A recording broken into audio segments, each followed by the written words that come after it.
안녕하십니까. 2023년 대입 전형의 이해와 대비, 오늘 대입 기본 Q&A 편을 맡은 숭의여자고등학교 정재원. 네, 서울구에 근무하고 있는 교사 김선욱입니다. 예, 반갑습니다. 예, 김선욱 선생님 오늘 네. 이렇게 또 강의 어려운 강의를 맡으셨는데 선생님들이나 그리고 또 교사, 학생들, 또 학부모님들이 이 대입에 대한 어떤 기본 정보들을 너무 복잡하다. 네. 또 이런 내용도 정말 알고 싶다. 이런 얘기들을 좀 많이 하시는 것 같아요. 그래서 이제 저희가 몇 가지 질문을 좀 뽑아봤죠. 그래서 네. 거기에 대한 답변들을 좀 하면서 대입에 대한 얘기를 좀 편하게 하는 시간을 가졌으면 좋겠습니다. 네. 그럼 선생님이 질문을 한번 던져보시죠. 네, 첫 번째 질문은 2023학년도 대입 전형 일정을 알고 싶어요인데요. 저희가 아무래도 연말에 합격에 꼴이 나기 위해서는 또는 이제 연초에 정시가 마무리되기 위해서는 전형 일정을 잘 알고 있는 것이 굉장히 큰 도움이 되는 것 같습니다. 그래서 수시와 정시 우리 학생들이 어떻게 준비해야 되는지 또는 학교 현장에서 선생님들은 어떻게 준비하셔야 되는지 그 일정을 좀 설명해 주시면 도움이 많이 될 것 같아요. 예, 그러면 화면을 보면서 말씀드리도록 하겠습니다. 일단 기본 전형은 수시와 정시잖아요. 그래서 수시 일정부터 좀 살펴보면요. 수시의 가장 기본 서류가 되는 학교생활기록부, 즉 학생부가 이제 작성 기준일이 있습니다.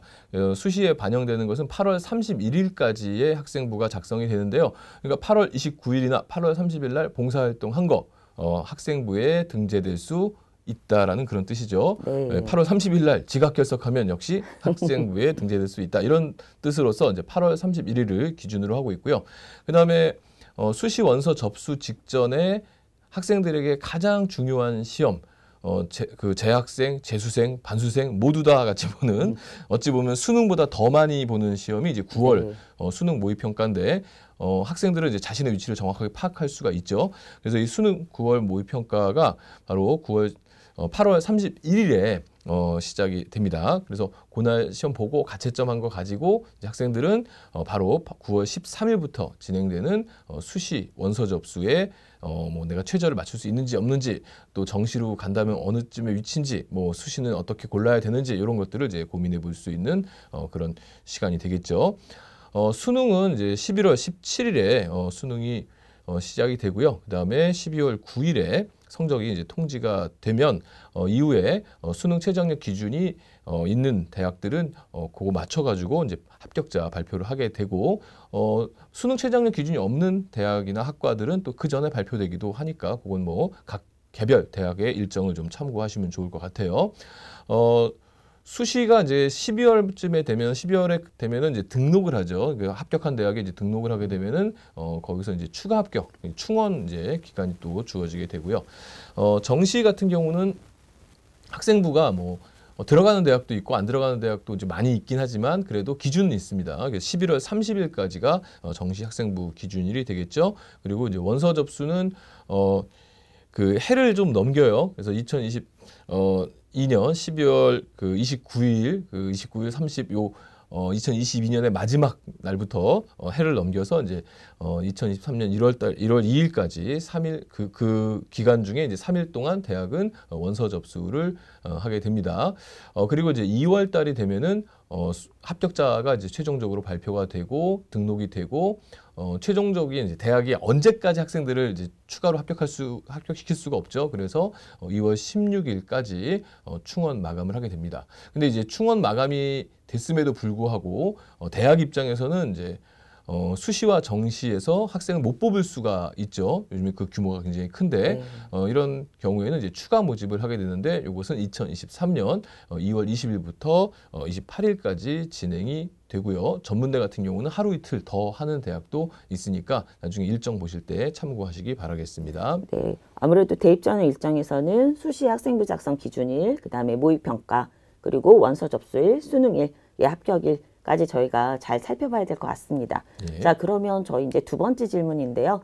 예, 이렇게 학력평가일과 수능일은 언제인가 앞에서 잠깐 설명을 드렸지만 그래도 저희가 이제 시험이니까 시험 일정은 저희가 모두 다 잘 기억해야 되는 부분이지 않은가 싶습니다. 예, 그 학력평가는 이제 고3 올라올 경우에는 1학년, 2학년 때보다 이제 급작스럽게 많은 시험을 이제 보게 되죠. 그리고 재학생들은 중간중간에 중간고사, 기말고사가 이제 같이 겹쳐 있기 때문에 본인들의 이제 시험 일정을 잘 관리를 하셔야 됩니다. 그래서 기본적인 이제 시험 일정은 시험은 모의고사를 기준으로 보면 이제 3월, 4월, 6월, 7월, 8월, 10월까지 이제 모의고사가 진행이 되고 11월은 당연히 수능을 보겠죠. 그 사이에 아마 고등학교마다 좀 상황은 다르겠지만 4월 말, 5월 초에 이제 중간고사, 그다음에 이제 6월 말, 7월 초에 기말고사 뭐 이런 것들이 이제 잡혀 있을 거예요. 그러니까 학생들은 3월 모의고사를 앞두고 뭐 2, 3주 작전 공부를 하는 거죠. 맞아요. 맞춰서 그다음에 4월 모의고사까지 또 3월 모의고사 토대로 4월 모의고사 또 몇 주 동안 또 준비를 하고 그리고 나서 이제 4월 모의고사 끝나면은 5월 달에 보는 이제 중간고사 준비를 하고 이런 방식으로 좀 일정을 잡아 나갔으면 좋겠습니다. 예. 네, 그래서 저는 그 6월 모의평가가 중요한 이유 중에 하나가 이 결과가 나왔을 때쯤 저희가 이제 여름방학에 들어가게 되는데 그 여름방학 직전에 성적표를 받게 되거나 그러면 아무래도 이제 여름방학 들어가면서 전형별로 준비해야 되는 내용이 좀 다르니까 좀 자신의 전형에 따라서 선택한 전형에 따라서 준비하는 방식이 달라지면 여름방학이 좀 더 충실하게 지낼 수 있게 되는 것 같고요. 9월 모의평가는 아까 앞에서 설명해 주신 것처럼 수시를 지원하는 굉장히 중요한 기준이 된다라고 볼 수 있는 것 같습니다. 이게 저는 이런 일이 있었어요. 그러니까 학생이 모의고사를 막 좀 대충 너 이렇게 모의고사를 이렇게 보냐 그러면 모의고사는 내신에 안 들어가잖아요. 맞아요. 이렇게 대충 보던 친구가 자신의 위치를 모르잖아요. 네. 그러니까 수시 원서 쓸 때 자기가 제일 잘 나왔던 모의고사와 잘 안 나왔던 모의고사를 기준으로 해서 6개를 이제 이렇게 넓게 썼어요.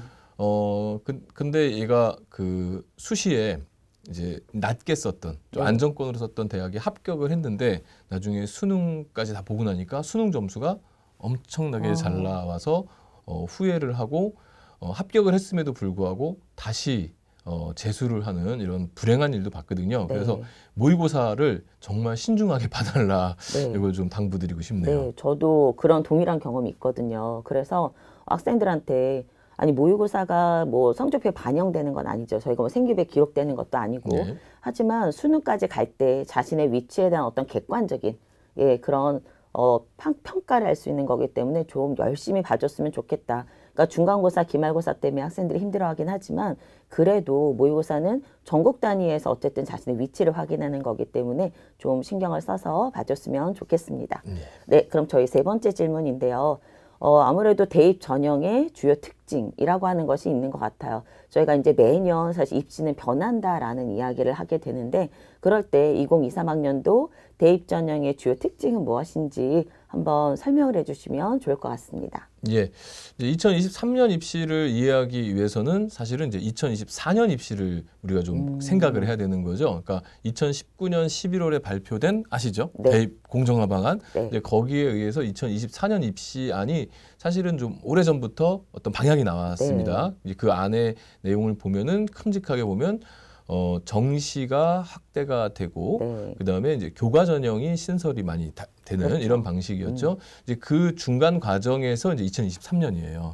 그러니까 당연히 이제 정시 확대 수순으로 절차적으로 가는 거죠. 왜냐하면 대학들이 어느 날 갑자기 정시를 확 늘리면 자기들도 부담이 되니까 이게 이제 2024년을 앞두고 이제 그 나가는 방식인데 근데 이제 우리가 표를 이렇게 보다 보면은 분명히 정시 확대라고 했는데 이제 수시가 오히려 막 이렇게 감소되는 인원도 막 보이고 막 그런 면도 있고 또 여기 보시면은 늘어나죠. 여기 이제 보면 뭐 교과 전형이 44.2% 이렇게 늘어나고 종합 전형도 늘어나고 아니 정시는 그럼 어디서 확대가 되는 거야 이렇게 이제 생각할 수가 있겠죠.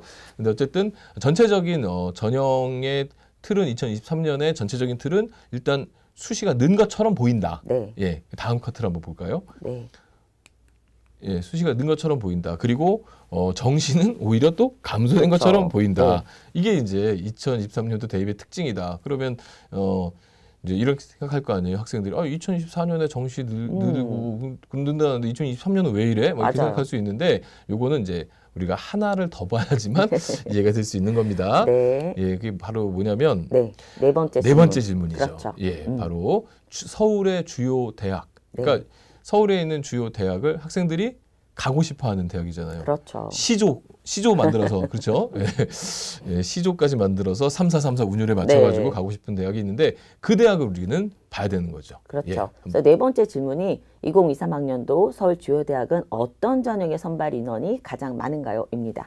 자, 확인해 보시면 예. 2023학년도 주요 대학의 대입 전형 특징은 수시에서는 58.11%, 정시에서는 41.88%입니다.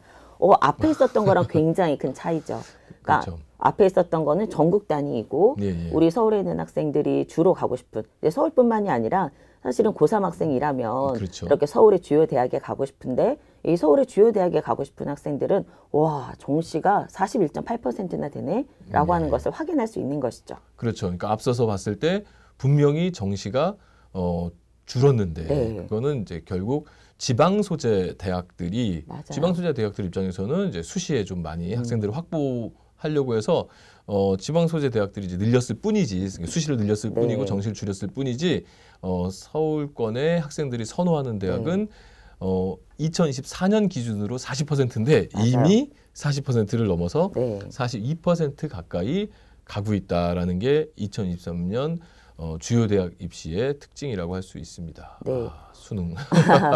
근데 진짜 저희 아이도 수능을 치렀지만 너무 어렵더라고요. 네, 정말 부모로서 교사로서 이렇게 어려운가.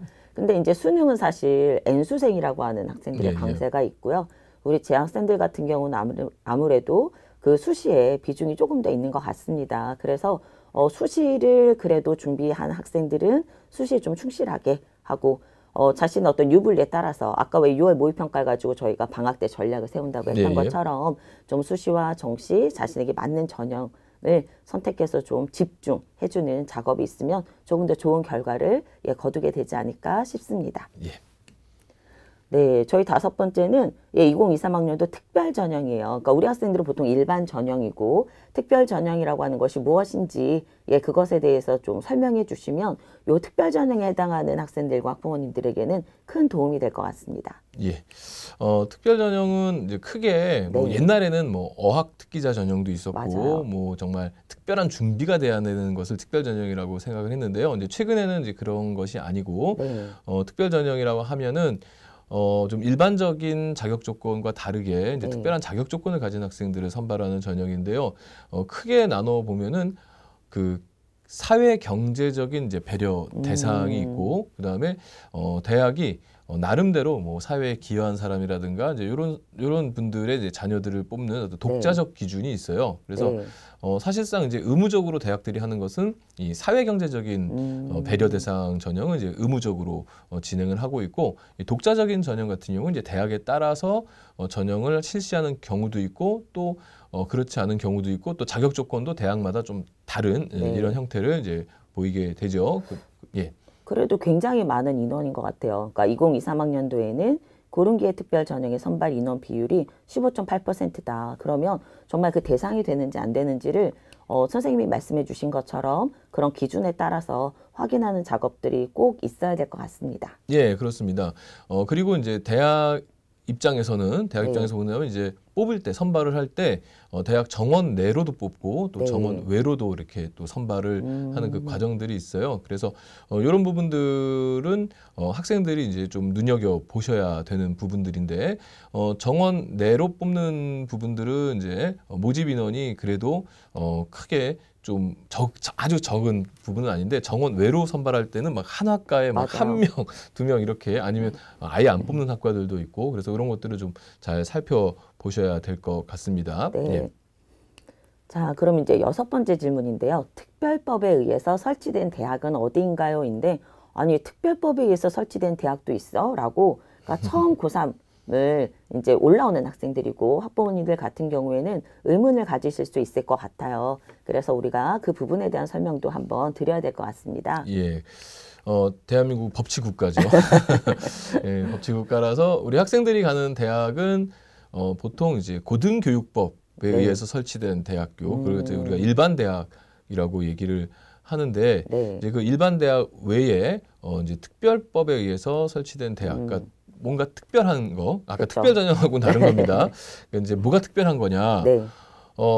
국가에서 이제 필요한 인력을 이제 특별히 키워야 되는 부분들이 그렇죠. 있어요. 전문적으로. 네. 그럴 경우에는 이제 특별법을 만들어서 그 법에 의해서 이제 대학을 설치를 하게 되는 건데요. 그거 갖다 이제 특별법에 의해 설치된 대학이라고 하고 있습니다. 그래서 이제 특별법에 의해 설치된 대학들은 결국 어떤 학교들이 있는가만 먼저 좀 간략하게 보면요. 네. 일단은 국가에 필요한 이제 군인, 네. 특히 이제 군인들 중에서 이제 군대를 이끌어갈 그 장교를 양성해야 되겠죠. 그럴 경우에는 국방부에서 네. 만든 사관학교가 네. 이제 아주 대표적이고요. 그렇죠. 그다음에 이제 치안을 담당하는 그 경찰의 그 인재들, 네. 경찰 인재들을 뽑는 이제 경찰대학이 있겠고요. 그다음에 과학부에서는 이제 당연히 네. 그 과학 인재를 빨리 양성을 네. 해야 되겠죠. 그래서 과기원이라는 학교가 있는데 네. 옛날에는 그냥 카이스트 하나 정도가 그쵸. 이제 대표로 알 거예요. 특히 이 영상을 보신 네. 학부모님들은 카이스트 정도밖에 모르시겠지만 실제로 카이스트를 중심으로 해서 저 호남 쪽에는 광주과기원, 그다음에 영남 쪽에는 대구과기원, 네. 그다음에 울산과기원 이렇게 존재하고요. 그다음에 카이스트는 이제 한국과기원이라고 해서 네. 당연히 존재하고 최근에는 한전에서 세운 에너지공과대학이 전라도 나주에 네. 설치가 돼 있습니다.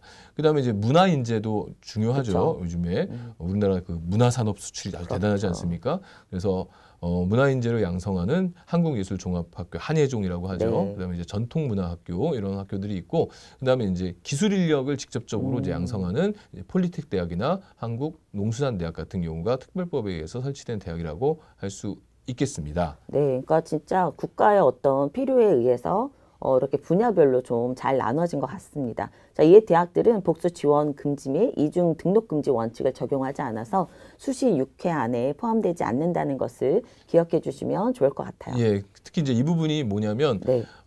일반적인 대학 입시는 이제 고등교육법에 의해서 진행이 되기 때문에 그 고등교육법에 적용되지 않는 대학은 결국 특별법에 네. 의해 적용되는 대학이죠. 이런 대학들은 이제 고등교육법에 진행되는 그 입시에 구체적으로 이렇게 그 따라야 될 의무가 없는 거죠. 그러니까 우리가 흔히 알고 있는 수시 6회, 정시 3회 제한이라고 하는 것은 이제 고등교육법에 의한 일반 대학에만 해당이 되는 것이고 이 네. 특별법 대학은 해당되지 않는다. 네. 그런데 이제 우리가 하나 착각하고 있는 대학이 하나 있죠. 네, 그렇습니다. 예, 특별법에 의한 대학 같이 보이는 대학이 하나 맞아요. 있어요. 어디죠? 포스텍입니다. 네, 그렇습니다. 포스텍은 일반 대학이기 때문에 네. UK 재원에 포함된다는 거 네. 기억하시면 좋을 것 학생들이 같습니다. 굉장히 많이 착각하고 그렇죠. 있더라고요. 예. 네, 그래서 이 부분은 저희가 따로 포인트를 짚어드렸습니다. 예. 그러면 이 대학들이 어떤 시험을 보는지도 알아야 될 것 같아요. 예, 예. 뭐 특별법에 의해서 설치된 대학들은 대체로 이제 독자적인 자기들만의 기준을 네. 가지고 이제 시험을 보게 되는데요. 뭐 일정은 지금 사관학교 정도만 네. 일정이 좀 구체적으로 나와 있고 나머지는 이제 비슷하게 아마 응시가 될 텐데 네. 아직은 이제 구체적인 일정은 나와 있지 않습니다. 또 네. 일부 대학들은 또 원서 접수할 때 수시 원서 접수할 때 또 받는 그런 네. 학교도 있습니다. 그리고 보통 이제 시험 과목들은 국영수를 중심으로 이제 시험을 맞아요. 보게 돼요. 근데 이 대학들이 과거에는 정말 시험 문제마저도 독자적으로 냈거든요. 예. 근데 완전 80년대식으로 문제를 막 네. 냈었어요. 근데 지금은 수능 형태의 문제로 바뀌었거든요. 네, 네. 그러다 보니까 이제 학생들이 이 사관학교나 경찰대학에 꼭 가고 싶은 건 아닌데, 맞아요. 예. 네. 수능 문제를 먼저 맛을 보겠다. 예, 그 뭐 맛을 본다고 뭐 탁 달라지는 건 아닌데 맛을 보겠다 해가지고 이제 미리 그냥 먼저 시험을 보는 경우가 최근에 많고, 네. 그러다가 이제 또 덜컥 합격되는 케이스가 사실은 종종 네. 있어서 어쩌다 인생이 결정되는 또 이런 학생들도 가끔 나오더라고요. 네. 근데 실제로는 큰 의지가 없었는데, 그러니까 예. 미리 시험을 보러 가서 한번 경험해 보겠다라고 했던 저희 학생도 있었는데요. 예. 일단 붙고 나니까 되게 생각이 많아졌나 봐요. 예, 그러면서 부모님하고 의논하고 결국에 이제 진학을 사관학교로 간 친구들도 있었거든요. 그래서 본인이 좀 이렇게 생각을 해보고, 근데 일단은 시험을 응시해 보는 그런 연습으로서 학생들도 많이 하지만 의지를 가지고 굉장히 자기 목표를 가지고 하는 학생들도 많이 있기 때문에 이런 일정을 참고하시고 시험 과목, 시험 준비도 해주시면 좋을 것 같습니다. 예, 그리고 이 대학들은 이제 선발 방식이 굉장히 독특해요. 맞아요. 그래서 합격자도 막 3번에 걸쳐 나와요, 사관학교는. 그래서 뭐 1차에서, 그러니까 1차, 2차, 3차가 아니라 네. 첫 번째 최초 합격자 발표에서 네. 떨어졌는데, 다시 이제 다른 전형 요소를 넣어가지고 네. 2번째 합격자 발표가 있고, 그 다음에 나중에 뭐 수능까지 넣어서 3번째 합격자 발표가 있고 네. 그래요. 그래서 무조건 원서 접수한 다음에 떨어졌다고 해서 실망할 것이 아니고, 맞아요. 예, 1차 시험만 통과하면은 3번에 걸쳐서 이제 합격의 기회가 또 주어지는 게 있고요. 네. 그리고 아까 생각이 많아졌다고 했잖아요. 네, 네. 사관학교에 내가 붙었어. 근데 네. 아무리 생각해도 사관학교는 자신이 없는 거예요. 아, 근데 수능도 잘 봤어. 네. 그러면 수시인 사관학교에 합격했다 하더라도 정시에 일반 대학을 지원할 지원하고 수 있습니다. 네, 그런 네. 부분들을 이제 같이 알고 계시면 좋을 것 네, 같아요. 그래서 아까 그 6기 지원에 포함되지 않는다라고 그렇죠, 그렇죠. 했던 부분이 바로 이런 부분이겠죠. 예. 네, 자 그러면 저희가 7번째 질문은 전문대학, 전공대학, 폴리텍 대학의 차이는 무엇인가요? 이거는 사실 되게 구분하기가 어려운 부분들인 것 같습니다. 전문대학은 저희가 익히 알고 있는데 전공대학, 폴리텍 대학이 무엇인지 질문이 들어오는 경우들이 있거든요. 그래서 좀 저희가 명확하게 설명을 드리면 도움이 될 것 같습니다. 예, 전공대학이나 전문대학 같은 경우는 뭐 구분이 그렇게 쉽지는 않고요. 네. 아마 궁금해하시는 분들은 아마 동네에 자기 살고 있는 동네에 뭐 대학이 이름이 있는데 전문대 책자를 찾아보니까 그 대학이 안 나온다거나, 네. 그렇죠? 아니면 폴리텍 대학이라는 어떤 뭐 이렇게 표지판 같은 게 있는데 저게 뭘까 이렇게 네. 궁금해하시는 분들이 있을 것 같아요. 근데 이제 전문대학 하면은 인식 자체가 좀 안 좋은 인식이 많은 거, 이런 부분들 우리 좀 개선을 해야 돼요. 그럼요. 예, 전문대학은 그 4년제 대학을 못 가서 전문대학 간다라는 그 아주 과거의 네. 인식이 있는데 지금은 절대 그렇지 않죠. 않습니다. 네. 전문대학을 나와서 이제 취업이라든가 네. 또는 이제 뭐 전문대학에서 공부했던 것들이 이제 부족하다면은 거기서 편입 같은 걸 네. 통해서 이제 더 많이 공부를 한다거나 이제 이런 이제 노력들을 많이 하고 또 실제로 결과물들도 굉장히 좋지 않습니까? 그러니까 이제 이 전문대학을 잘 아시는 거 굉장히 중요한 네. 부분인데요. 일단 이제 전문대학은 교육부에서 운영하는 그런 대학으로서 이제 134개의 네. 학교가 있습니다. 여기는 이제 수시 원서 접수할 때 네. 육회 제한 이런 게 없죠. 네. 예, 그러니까 없는데 수시가 1차, 2차 두 번 있으니까 네. 총 지원 횟수가 어마무시하게 나올 수 있습니다. 예, 268번까지는 이제 지원이 네. 가능한 거죠. 수시에서만. 네. 예. 보통 이제 수시 1차 접수는 이제 수능 이전에, 그다음에 네. 이제 2차 접수는 수능 끝나고 이제 네. 하게 되는데 일단 고등직업교육기관입니다. 이제 여기가 이제 고등교육기관하고 다르게 이제 직업이라고 하는 게 네. 이제 더 들어가는 거죠. 그다음 학위는 이제 전문학사 학위가 나오고 학년은 이제 2학년까지 대학교 2학년까지 인정이 되는 네. 거기 때문에 이제 편입 시험을 보게 될 경우 4년제 대학 편입 시험을 보게 네. 될 경우 합격을 하면 4년제 대학의 3학년으로 이제 바로 입학이 되게 되는 거죠. 그래서 이게 이제 전문대학이고요. 그 다음에 이제 전공대학이라고 네. 하면 있는데 이 전공대학은 이제 아주 오래전, 예, 몇십 년 전에 그 당시에는 이제 대학을 못 가시는 분들이 꽤 있었어요. 그쵸. 뭐 경제적인 어려움이라든가 이런 것 때문에 그런 분들에게 교육의 장을 마련해 주기 위해서 만든 이제 학교인데 평생 교육 시설이라고 해요. 그래서 평생 교육법에 의해서 만들어진 대학이고 실용적인 학과 중심으로 만들어진 대학이 돼가지고 이제 전공 대학이라고 얘기를 하고요. 네. 서울에 이제 3개의 대학이 네. 있습니다. 그래서 정화예술대, 국제예술대, 백성예술대 이 3개의 전공 대학이 있고요. 운영 방식은 전문대와 거의 동일합니다. 네, 그런 것 같아요. 예, 그리고 졸업을 하면은 전문대와 마찬가지로 전문학사 네. 학사가 학위가 나오고 역시 편입할 때도 이제 2학년까지 학력이 인정이 되는 거고요. 그다음에 이제 폴리텍 대학이라고 있는데 폴리텍 대학은 이제 기능 대학이라고 네. 얘기를 해요. 그러니까 말 그대로 이제 기술이죠. 그러니까 그쵸. 직접적인 기술.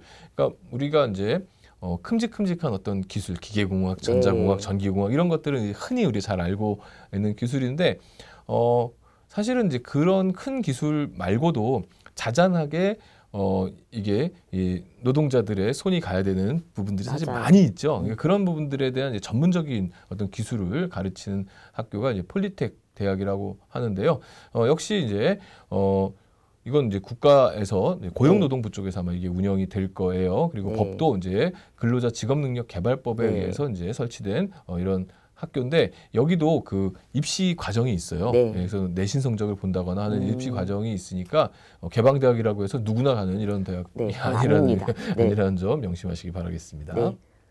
자, 그러면 저희가 8번째 질문은 전년도와 전형 방법의 변경이 있는 대학에 대해 알고 싶어요인데요. 예. 저희가 사실 지원할 때 가장 먼저 찾아보는 자료 중에 하나가 합격 결과입니다. 그렇죠? 예. 근데 전년도랑 뭐 동일한 방식을 적용하고 있으면 그 합격 결과가 어떤 지원의 중요한 기준점이 될 수가 있는데 전형 방법이 바뀌면 그 합격의 결과를 참고할 때 굉장히 고려해야 되는 상황들이 많잖아요. 그래서 이렇게 변경이 있는 대학에 대해서 저희가 알아보면 좋을 것 같습니다. 예. 작년에, 네. 재작년이죠? 재작년에 아마 동국대학교 교과전형의 합격선이 네. 아마 한 1점대 후반에서, 네. 교과전형은 아니지만 이제 추천전형이 있었죠. 네. 재작년에. 재작년에는 한 1점대 후반선에서 2점대 초반선까지 갔었을 것 같은데 아마 네. 올해 발표될 동국대 그 합격선 자료는 아마 올 1등급이 될 수도 있어요. 그 왜 그럴까요?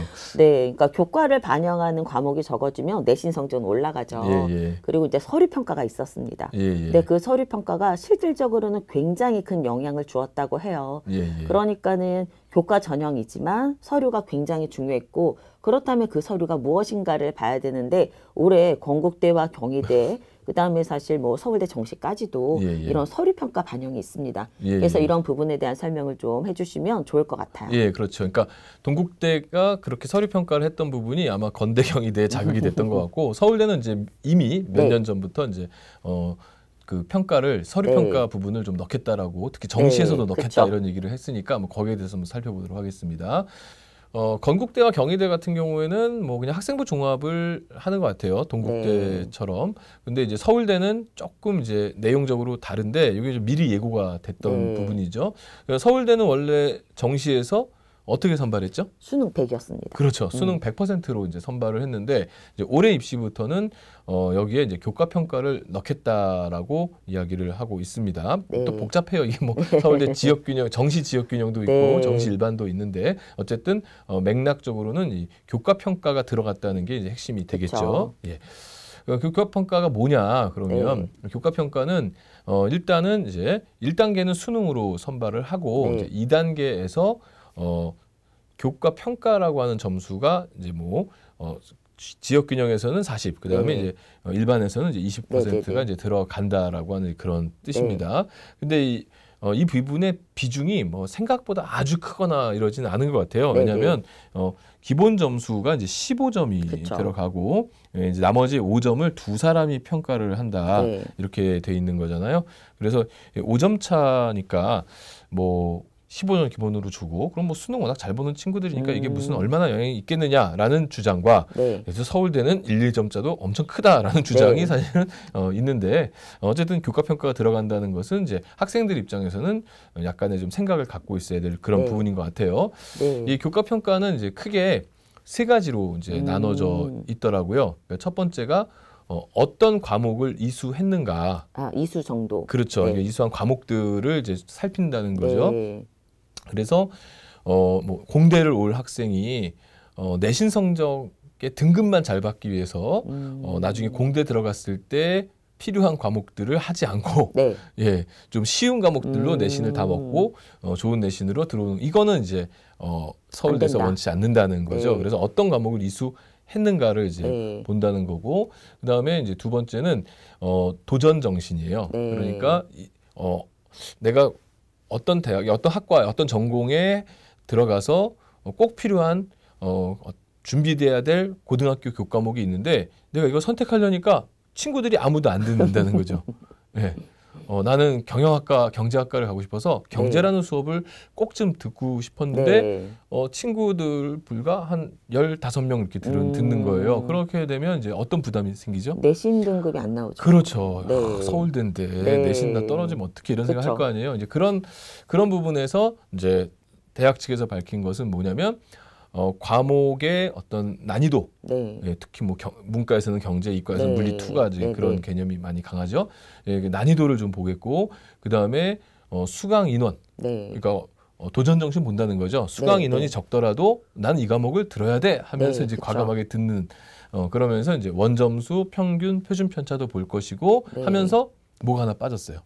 뭐가 빠졌을까요? 이제는 바로 교과 평가에 대한 이야기. 평가에서 등급이라는 단어가 그쵸. 빠졌어요. 그러니까 네.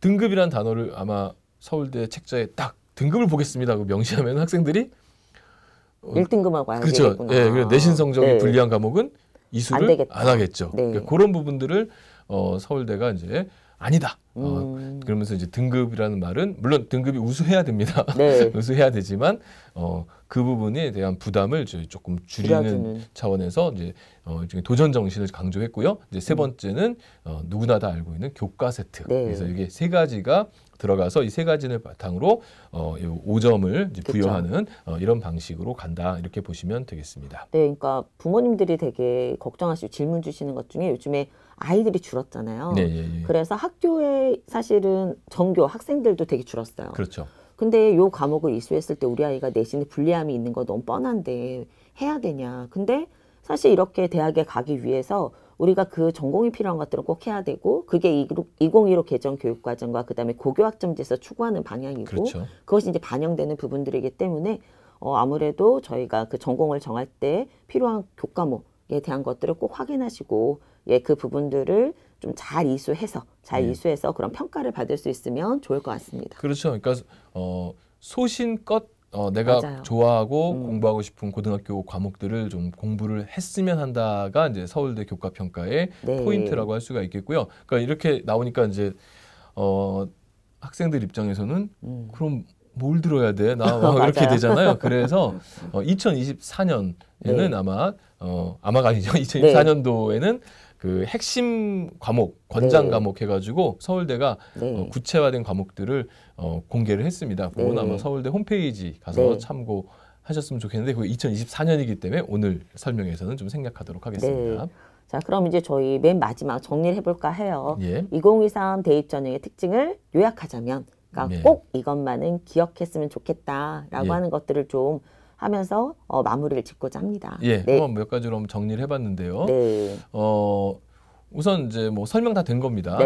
예, 그 수도권의 이제 주요 대학들을 중심으로 정시 모집 인원이 증가했다. 네. 그리고 비수도권 대학들은 이제 수시 모집 인원이 그쵸. 증가했다. 그러면 결국 입시의 요소에서 네. 서울권 쪽에서 이제 강조하는 입시의 전형 요소 결국 수능이 상당히 중요한 시험으로 부상한 거다. 네. 그러지 않아도 중요했지만 맞아요. 이제는 더 중요한 요소로 부상했다는 점을 우리가 하나 좀 체크를 해둬야 될 것 네. 같고요. 왜냐하면 이제 정시에서 40%가 넘어갔으니까 예. 그렇고 또 하나 이제 수도권에 보면 지역 인재 전형이라고 해서 교과 전형들이 있는데 수능 최저가 적용된 게 굉장히 많거든요. 그렇습니다. 예. 그러니까 수시에서도 수능이 중요하다. 예. 근데 정시에서는 수능 위주가 이렇게나 많다. 예. 이기 때문에 진짜 수도권 대학을 진학하는 데에는 이 수능이라고 하는 것이 굉장히 중요한 부분이 될 것 같습니다. 예. 네. 그리고 이제 논술 위주 전형은 뭐 모집 인원이 아주 많이 감소된 것은 아니지만 네. 그래도 감소세로 가는데요. 네. 이 부분은 이제 대학이 논술에 대한 의지가 강한 대학들이 많더라고요. 그쵸. 그래서 감소는 되지만 없어지지는 않을 것 네. 같다 앞으로도. 하지만 어쨌든 2024년에는 감소가 된다 이렇게 네. 보시면 되겠고요. 그리고 세 번째가 저희가 이제 앞에서 말씀드렸던 고른기의 특별 전형 정원 내 선발 비율이 15% 정도까지도 되는 그런 증가를 저희가 볼 수 있었습니다. 예, 그렇습니다. 그러니까 이것도 사실 2019 네. 대입 공정화 방안에서 이제 나온 부분이었죠, 사실은. 맞아요. 그래서 이제 10% 정도는 뽑아라. 이게 네. 정부의 요구 사항이었고 대학들이 그것을 이제 수용하고 네. 있기 때문에 요 전형들이 좀 많이 뽑히는데 이 기회균형 전형 같은 경우에는 뭐 모집 인원이 적다 보니까 네. 뭐 커트라인이 갑작스럽게 확 올라가는 경우도 있지만 또 지원자가 없어서 커트라인이 또 떨어지는 맞아요. 경우도 있고 평균적으로 보면은 일반 전형의 합격선보다는 한 1에서 1.5등급이 낮더라고요. 네. 그래서 본인의 이제 자격 조건이 되는 학생들은 좀 잘 찾아보셨으면 좋겠다 이런 네. 생각이 드네요. 예. 네, 그리고 이제 네 번째가 지역 인재 전형 운영 대학 및 모집 비율이 지속적으로 증가한다라고 라고 하는 부분인데 이것도 이제 앞에서 저희가 이제 지역 인재 전형이 저희가 예전에 뭐 서울대 지역 균형 막 이런 것만 생각했지만 예. 지금은 2022부터 학교에서 추천하는 인원이 굉장히 많이 늘어났고 예. 이 학생들을 이제 선발하는 대학들도 이제 여러 가지 이제 그 전형 방법도 제시하고 수능 체제도 제시하고 있기 때문에 이런 비율의 증가 속에서는 저희가 이거에 대한 대비가 필요하다라고 말씀드릴 수 있을 것 같아요. 예, 이제 아마 교과 전형을 다루시는 이제 강의가 있어서 이제 그 강의에서 좀 많이 맞아요. 이제 다시 한번 좀 강조가 되겠지만 좀 미리 예고편으로 말씀드리자면은 지역 인재 전형이 솔직히 대학들이 좀 재미를 봤어요. 아, 그런가요? 예, 네. 왜냐면은 그 추천 인원 같은 네네네. 게 있잖아요. 그 추천 인원이 있다 보니까 학생들이 고등학교에서 추천 인원을 다 채워서 대학에 막 지원을 시키다 네네. 보니까 일부 대학들은 뭐 예년에 볼 수 없었던 이제 경쟁률이 나왔고 그 대학들은 이제 이 전형을 마다할 필요가 없어진 네.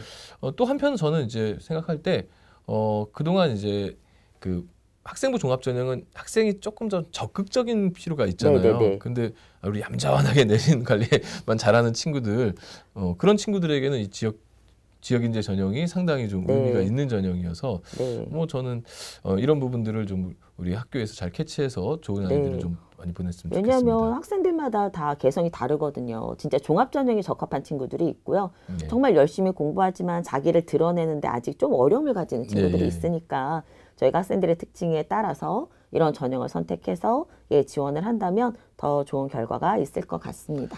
예, 오늘 한 9가지 정도의 이제 네. 질문들에 대한 답변을 하면서 또 이런저런 이야기들을 좀 나눠봤는데요.